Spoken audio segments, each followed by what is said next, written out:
โอเคสบายดีเนาะคนเนาะหลังจากที่เราเลิกเรื่องงานเราจะมาเบิ่งอัน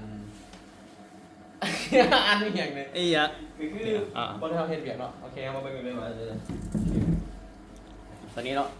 วันนี้เราจะครอบเลยเชียร์ละครอบตัวนี้แม่นเอาไว้เบิ่งกับเวียกงานที่เฮาเฮ็ดอยู่ในปัจจุบันส่วนตั้งโต๊ะนี้แม่นเอาไว้ในการตัดคลิปวิดีโอเนาะจะมี2จอหนึงคือเอาไปเก็บคลิปแล้วตัวนี้จะเป็นดีเทลที่เราต้องตัดโอเคปกติเราจะไม่ค่อยมีเวลาตัดกันได้เอามาให้จักเรื่องอยากมากับ5 โมงครึ่งไปออกกำลังกายหน่อยหนึงแต่ละมื้อมีเวลาว่างประมาณ2 ชั่วโมง3 ชั่วโมงกับเล่นเกมแน่หลังจากที่เขาตัดคลิปเรียบร้อยแล้วเราจะเอามาคอมตัวนี้จะเป็นตัวที่เอาไว้กับอัปโหลดข้อมูลแล้วว่าอัปโหลดโปรแกรมอัปโหลดวิดีโอต่างๆที่เขาแบบหลังจากที่เขาตัดเสร็จแล้วมันจะเป็นเอกคาวต่างๆมันจะเป็น TikTok Facebook ต่างๆเนาะอันนี้ก็เป็นโปรแกรมเล็กๆน้อยๆที่เราแบบ